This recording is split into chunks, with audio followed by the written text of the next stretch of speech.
ঘটেছে। নইলে একজন মানুষের অঙ্গে কি এত রূপ হতে পারে, এত প্রেম থাকতে পারে? বললে নিরমল গোরাতনু কোষিত কাঞ্চন জন হেরোইতে পড়ে নেও বোধ। হেরোইতে শব্দের অর্থ দেখা, ভোর শব্দের অর্থ বিভোর হয়ে যাওয়া। নাগরীরে ওই গৌর রূপখানি দর্শন করে আমি বিভোর হয়ে গেলাম। ভাও ভুজঙ্গমে দংশাল মধুমনে অন্তর কাপয়ে মন।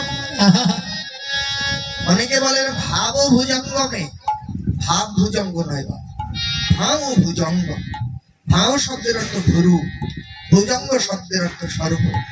দংশাল মধুমনে, দংশন শব্দের অর্থ কামড়ানো।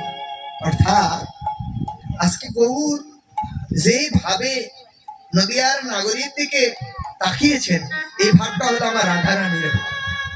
কেন না, রায় প্রেমের ঋণ শোধ করতে আজকে তিনি গৌর হয়ে এসেছেন নদিয়ার মাঝে।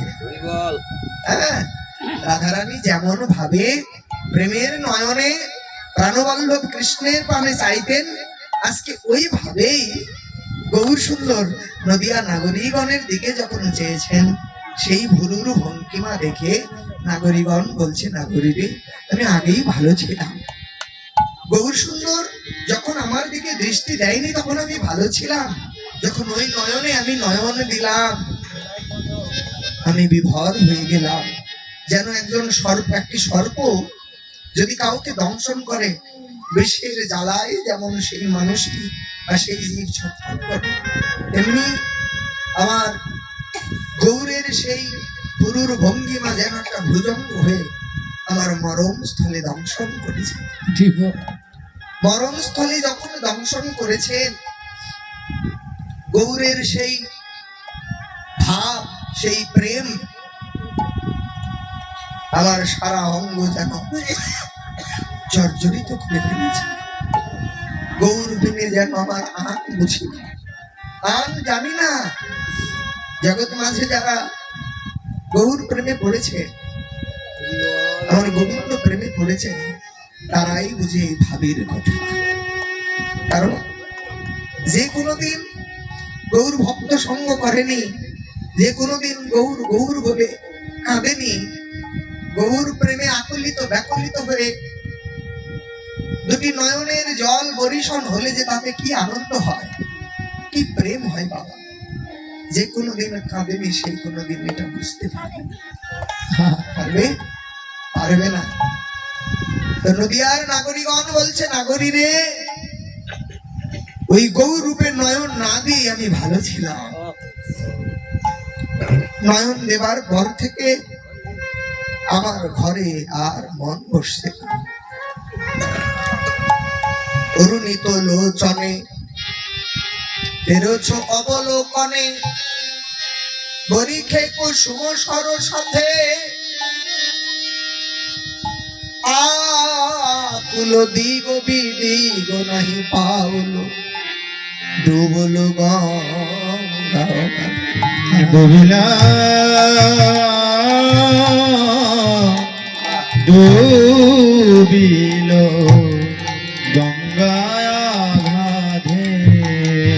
নাগরী রে, অরুণিত লোচনে, অরুণ মানে সূর্যের আরেক নাম অরুণ। বাবা পদাবলী একটা উচ্চ মার্গের কাব্য, সেটাকে বৈষ্ণব পদকর্তা যেই ভাব দিয়েছেন সেই ভাবেই আমাদের বোঝা উচিত, তবে আমরা রস পাবো। কি বললেন? অরুণিত লোচনে। অরুণিত স্থান কালের উপর সূর্যের কয়েকটি নাম আছে। প্রভাতে যখন উদয় হয় তাকে বলা হয় অরুণ, মধ্যাহ্নকালে সূর্য, আর অপরাহ্নকালে বলা হয় রবি। এখানে ওই সূর্যের কথা না বলে বৈষ্ণব পদকর্তা অরুণের কথা বললেন কেন? তার একটি কারণ আছে।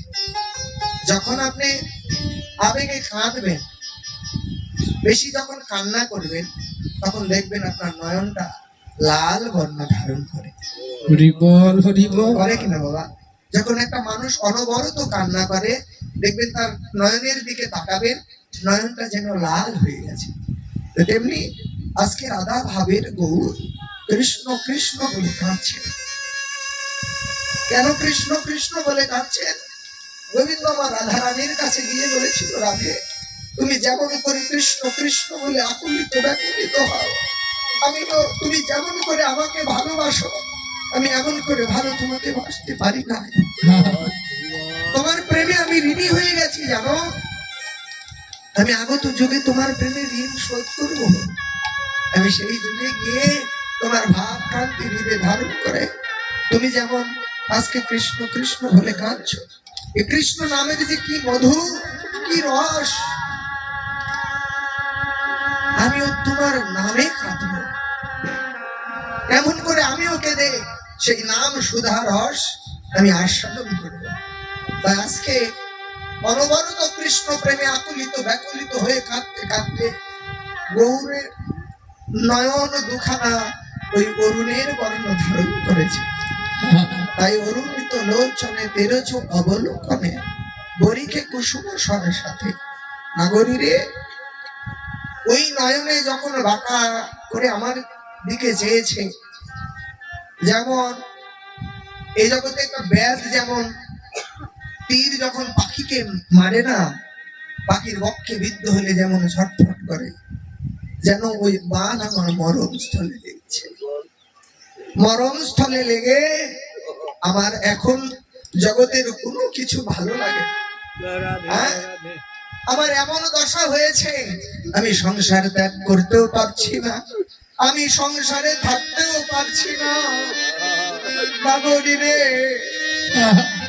ওই গৌর প্রেম যেন আমার মরণ স্থলে একটা বান হয়ে বিঁধেছে। আমার ঘরে থাকা দায় হলো রে,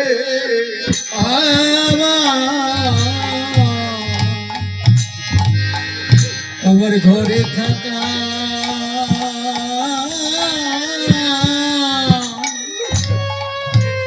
হৃদয়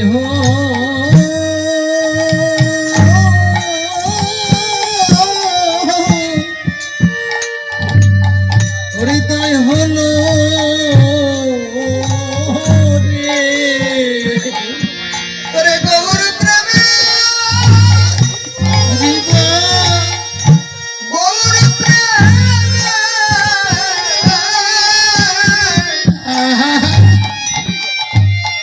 আমার হৃদয় আজ ব্যাকুলিত। নাগরীরে আমার যে ঘরে থাকা,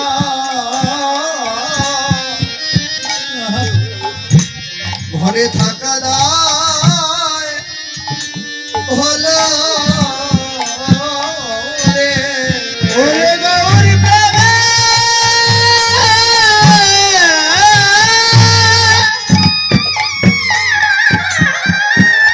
ওরে গৌর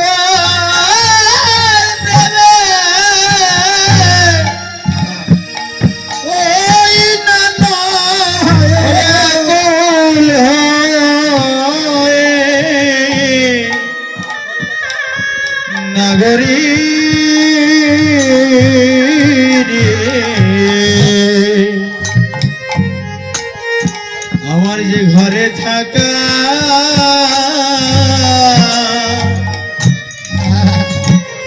ঘরে থাকা দায় হলো রে। নাগরীরে গৌর রূপে নয়ন দিয়ে আমার ঘরে থাকা দায় হয়ে গেছে। জগৎ মাঝে যে জন ভক্তের ভক্ত সঙ্গ করতে করতে কৃষ্ণ অনুরাগ সে হৃদয় উদয় হয়।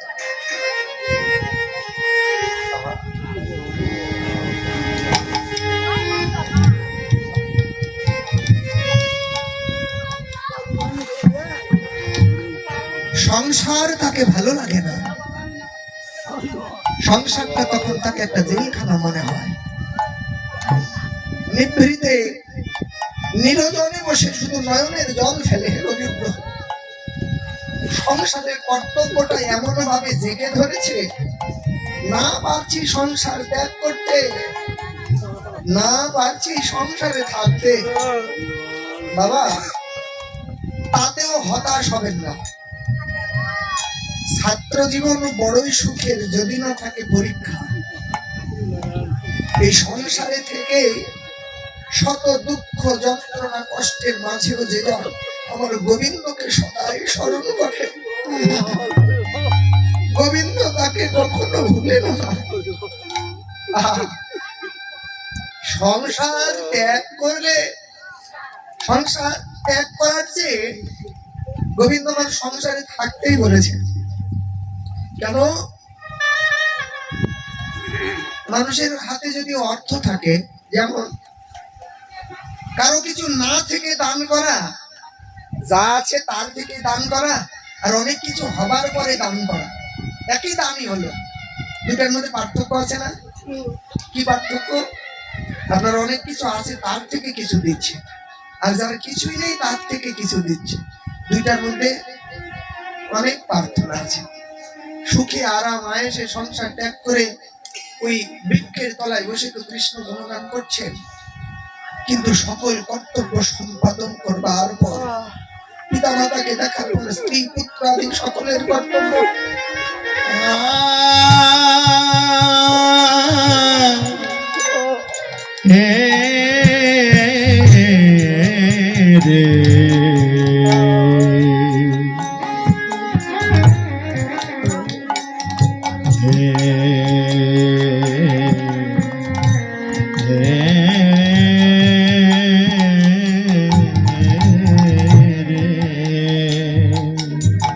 শত যাতনার মধ্যে থেকে যে কখনো আমার গোবিন্দকে ভুলে না।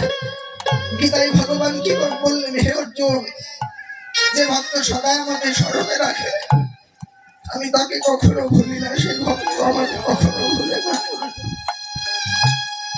সংসার করুন, দুঃখ ভোগ করবার জন্য জগতে আমরা এসেছি।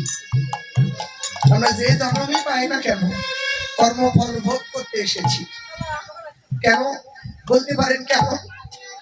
যার অনেক টাকা আছে, গিয়ে দেখেন তার সন্তান নেই, সে মনে করছে টাকা থেকে আমার কি হবে, সন্তান আদি কিছু নেই। যার সন্তান আদি আছে তার আবার যে দেখেন আমার তো এত সন্তান, তাদেরকে আমি মরে যাওয়ার পর তারা কি করে খাবে, আমার তো অর্থ বিত্ত নেই। কারো অনেক অর্থ আছে, সন্তান আদি আছে, গিয়ে দেখেন এমন রোগ হয়েছে, ওই ধন ঐশ্বর্য আছে ঠিকই, কিন্তু খাবার হচ্ছে না, মুখে হচ্ছে না।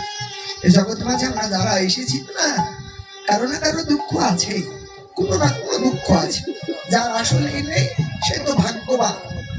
আর সুখের পিছনে সদা ছুটলে সুখ পাওয়া যায় না বাবা, সুখটাকে চিনে নিতে হয়। কেমন? জগৎ মাঝে অর্থ বৃত্ত আত্মীয় পরিজন সকলকে নিয়ে দিন রাত আনন্দে কাটাচ্ছেন, কিন্তু ভক্ত সঙ্গে কথা শাস্ত্রে বললে যে মানুষ শত শত বছর বেঁচে থাকলো কিন্তু একটা দিনও কৃষ্ণ নাম বদলে নিল না, তার পাথর হয়ে বেঁচে থাকলো।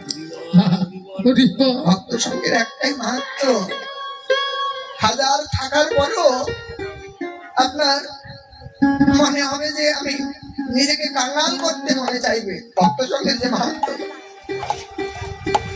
কোটি কোটি টাকার সম্পত্তি, কত রাজা ধীরাজ যখন ভক্ত সঙ্গের প্রেমে পড়েছে, গৌর প্রেমে পড়েছে, সব কিছু ছেড়ে দিয়ে নিজেকে কাঙ্গাল করতে চেয়েছে।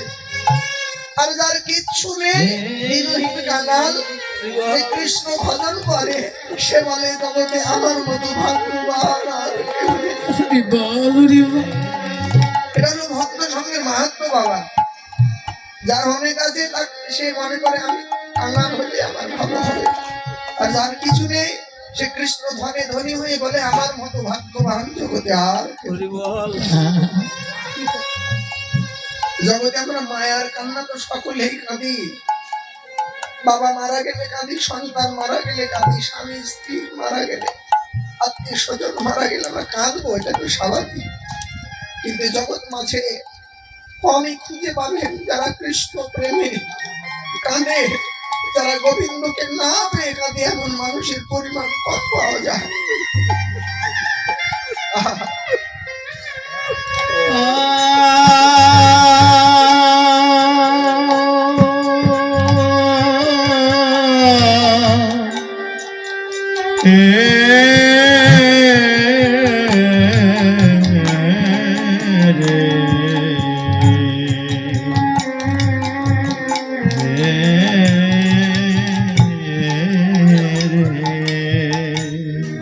জগতে আমরা এখনো চাওয়ার বস্তু যদি পাই আমাদের আনন্দ ধরে না, না পাওয়ার বস্তু, যে বস্তু চাই কিন্তু পাই না, দুঃখ ধরে না।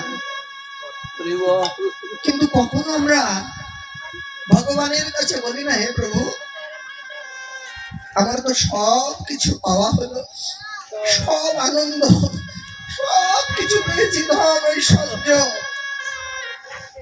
কিন্তু তোমায় পাওয়া তো আমার হলো না। হে গোবিন্দ, তোমায় তো আমার পাওয়া হলো না।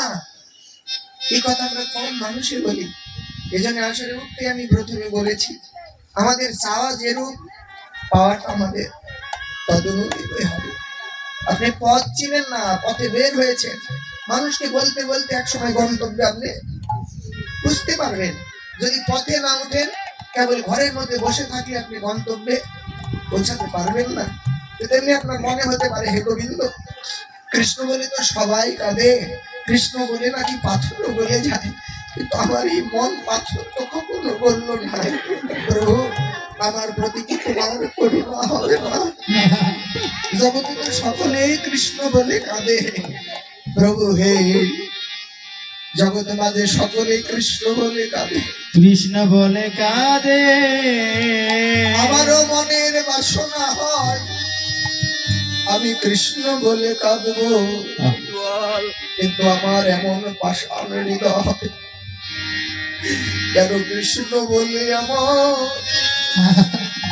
প্রাণ কাঁদে না?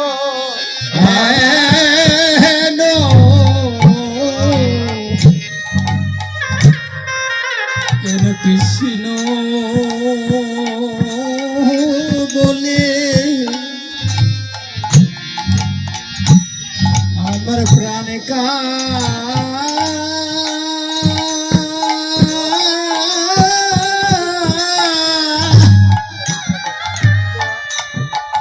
ওরে প্রাণ কাঁদে না। না জানি কত জন্মে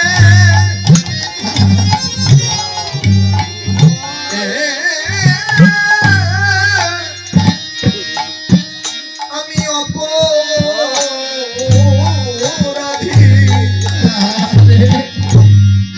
আমার কৃষ্ণ বলে কেন প্রাণ কাঁদে না? না জানি আমি কত জন্মে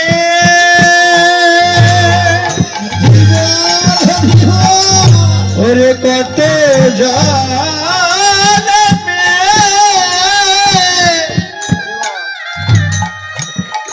জন্মেরা অপরাধী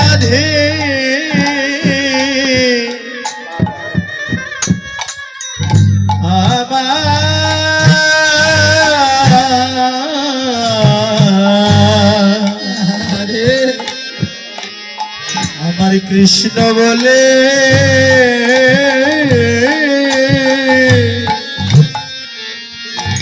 বলে প্রাণে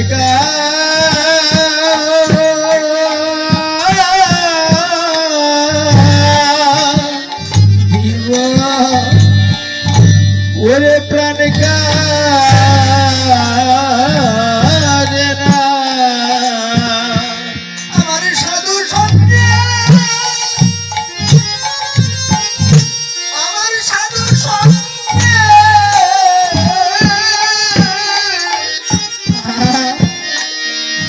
কেন হয় না মতি? আমার কেন কৃষ্ণ ও বলে ওরে কেন প্রাণে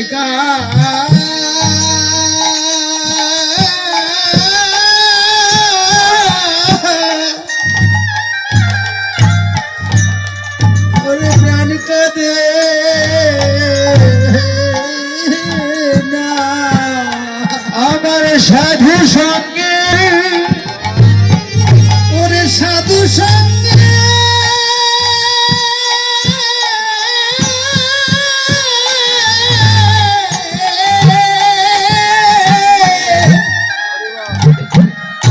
ওরে প্রেম হলো না আমার কৃষ্ণ বলে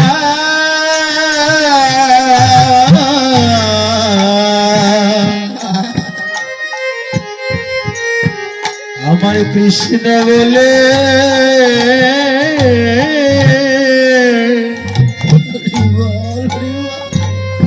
বলে প্রাণে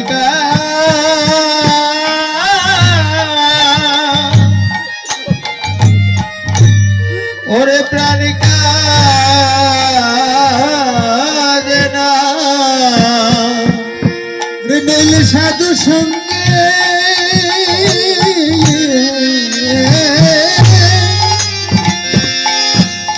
ওরে সাধু সঙ্গে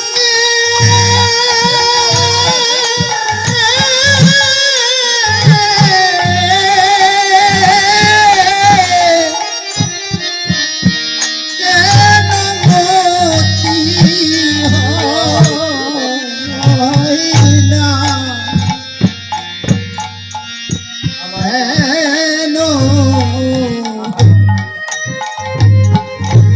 কেন কৃষ্ণ বলে ওরে আমার প্রাণ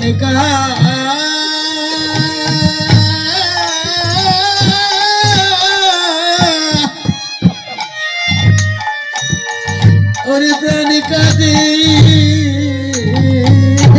না জানি কত জন্মে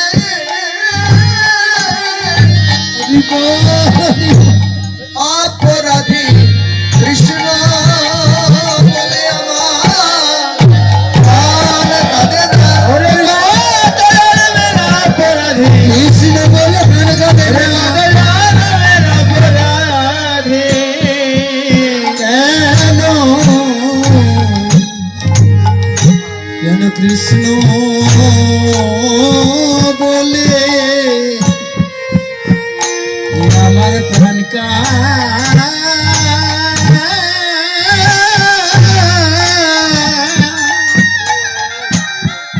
প্রাণ কাঁদে না রে। ভক্তের দৈন্যতা যত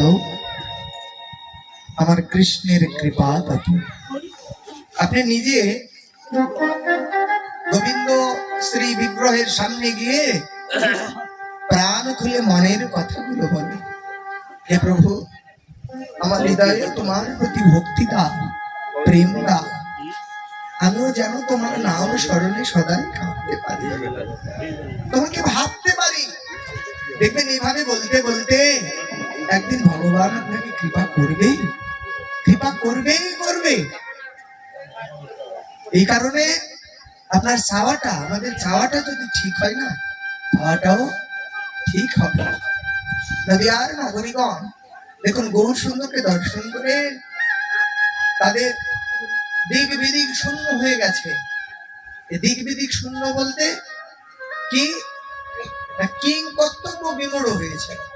পারছি না সংসার ত্যাগ করতে, পারছি না সংসারে থাকতে, হ্যাঁ কোনটা স্থির করতে পারছি না। তাই এক নাগরী অপর নাগরীকে বলছে, নাগরী আমার ঘরে থাকা আর হবে না রে, আমার মনে হয় এ জনম চির জনমের মতো সংসার আদি সব পরিত্যাগ করে গৌর চরণে নিজেকে সমর্পণ করে দিই। কি বল? কিন্তু সংসারের পিছু টান আছে, এই যে আমাদের আছে, কিন্তু সংসারের পিছু টান আছে। তাই নাগরী বলছে, শোন নাগরী, একবার যদি তোরা কোনো ঔষধ এনে দিতে পারিস, সেই ঔষধ খেয়ে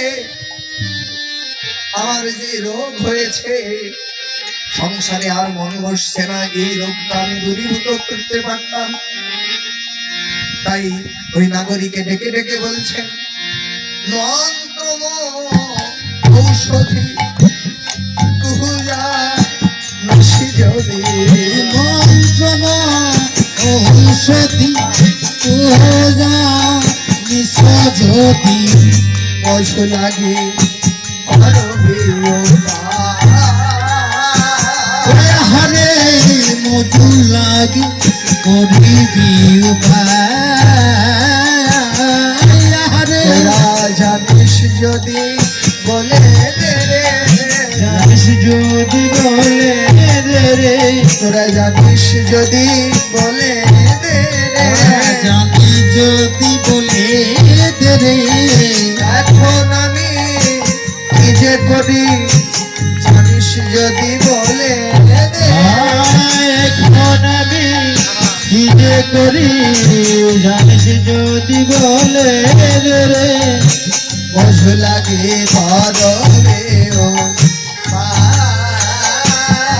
হরে মজু লাগি করিবি তোরা যদি কোনো মন্ত্র মহৌষধ জানিস তাহলে আমাকে বলে দে, আমি সেটাই ভক্ষণ করে আমি এই রোগ দূরীভূত করি। বাবা গৌরাঙ্গ মহাপ্রভু একদিন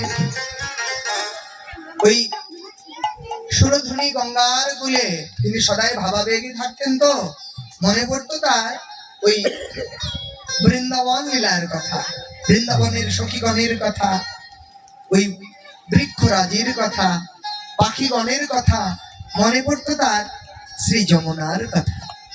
একদিন গৌরাঙ্গ মহাপ্রভু ওই সুরধ্বনি গঙ্গার তীর দিয়ে যেতে যেতে যমুনার কথা মনে পড়ে।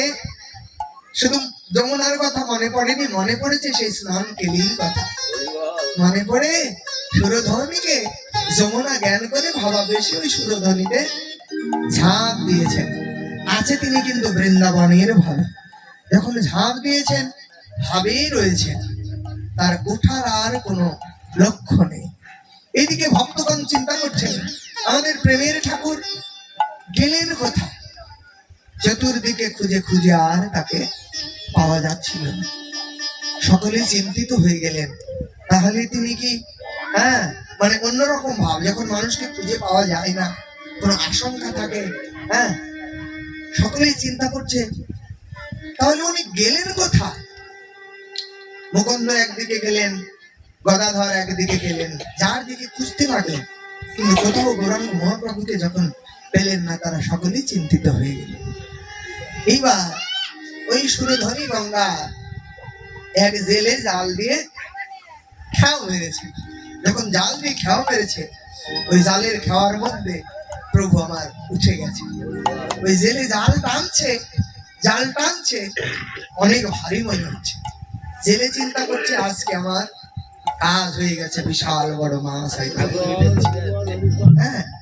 দেখুন জাল যত কাছে নিয়ে আসছে, একবার তীরে এসে দেখে অপরূপ একটা মূর্তি, বিশাল তার অঙ্গকার, সে তো আটকে উঠেছে, একই এটা মৃতদেহ উঠেছে, আর যা দেখতে এত সুন্দর।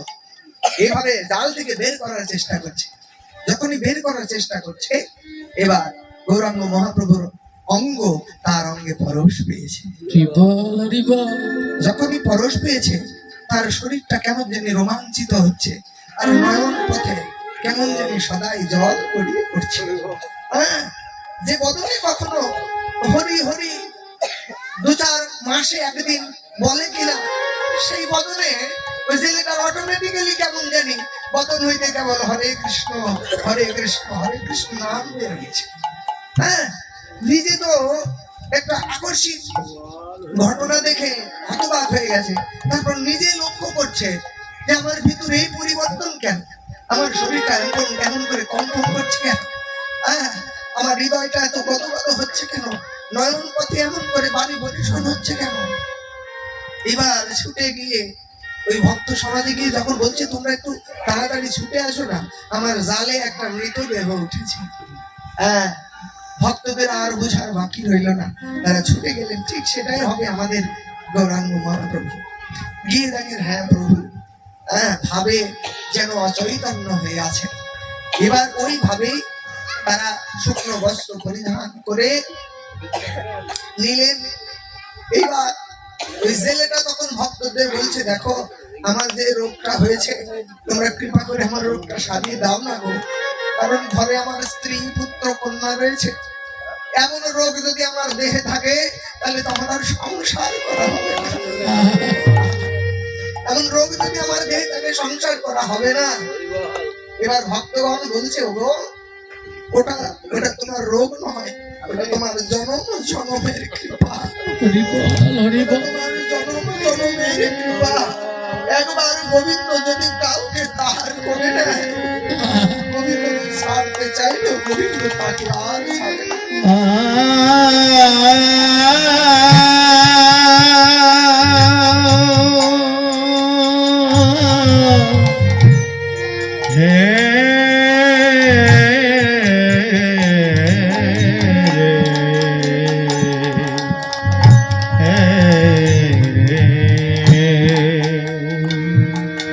কিঞ্চিত পরশে প্রেমের উদয়। এই জন্যই বাবা গৌর ভক্ত সঙ্গ করতে হয়। যেখানে সোনার খনি আছে সেখানে আপনাকে যেতে হবে যদি সোনা পেতে চান। কয়লার খনিতে কি সোনা আপনি কখনোই পাবেন না। যেখানে কৃষ্ণ কৃপা, যেখানে গৌর প্রেম লুকায়িত থাকে, ভগবান নিজেই বললেন কি আমার এই ভক্তি ধনের দায়িত্ব দিয়েছি আমি ভক্তদের। ভক্তি ধন আমার নিজের নয়, আমি এটা সুরক্ষিত করতে দিয়েছি, ভক্তের হৃদয় আমি সুরক্ষিত করে রেখেছি।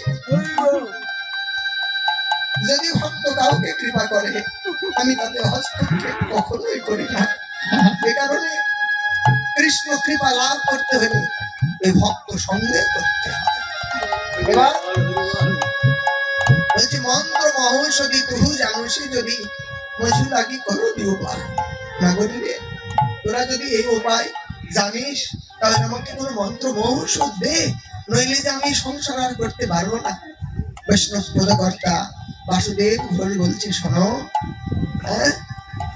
শোনো এ দশা কেবল তোমার একার হয়নি, যারা এ গৌর নয়নে নয়ন দিয়েছে, যারা গৌর প্রেমে পড়েছে তাদেরই এমনই দশা হয়েছে। বাসুদেব ঘোষে কহে শোনো শোনো এ সখী গোরালা কি প্রাণ মোর যা। হে নাগরিক, শুধু কি গৌর সুন্দরের জন্য প্রাণ তোমাদের কাছে তা নয়, আমারও যে প্রাণ কাঁদছে। বাঞ্ছা কল্প তরু ভাষ্য কৃপা সিন্ধু এ বচ পতিতানন্দ পবনেভ্যো সকল বৈষ্ণবেভ্যো নমো নমঃ।